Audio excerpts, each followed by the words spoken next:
बिस्मिल्लाहिर्रहमानिर्रहीम।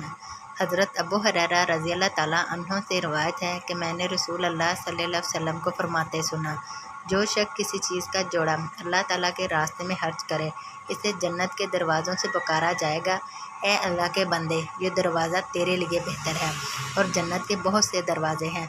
जो शख्स नमाज का आदी होगा, इसे नमाज वाले दरवाज़े से बुलाया जाएगा, और जो जहाद का शाइक था, इसे जहाद वाले दरवाज़े से आवाज़ दी जाएगी। और जो सदक़े से खुसूसी रग़बत रखने वाला होगा, इसे सदक़े वाले दरवाज़े से दावत दी जाएगी। और जो रोज़े का रसिया होगा, इसे बाबुल रैयान से दाखिल होने को कहा जाएगा। हज़रत अबू बकर रज़ी अल्लाह ताला अन्हु ने अर्ज़ किया, किसी शख्स को कोई ज़रूरत तो नहीं कि इसे इन सब दरवाज़ों से बुलाया जाए, मगर क्या कोई ऐसा शख्स भी होगा जिसे इन सब दरवाज़ों से आवाज़ें दी जाएंगी?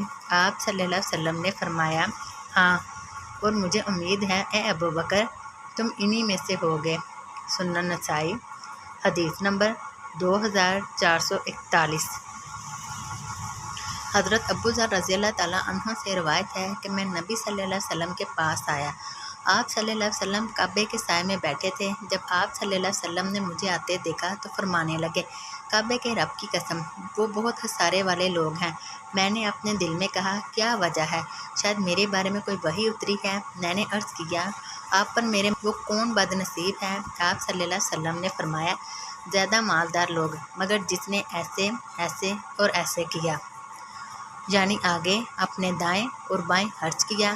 फिर फरमाया, कसम उस ज़ात की जिसके हाथ में मेरी जान है, जो आदमी भी मरते वक़्त ऊँट और गायें छोड़ जिनकी ज़कात वो ना देता हो, इसके जानवर इस जिसामत और मोटापे से बढ़कर आएंगे जो दुनिया में थी, और इसे अपने पाँव तले रौंदेंगे और इसको अपने सींगों से टकरे मारेंगे। जब इनमें से आखिरी जानवर गुजर जाएगा तो पहले को दोबारा इसके ऊपर से गुजारा जाएगा। इसके साथ ये सिलसिला जारी रहेगा हत्ता के लोगों के दरमियान फैसले कर दिए जाएं। सुनन नसाई, हदीस नंबर 2442।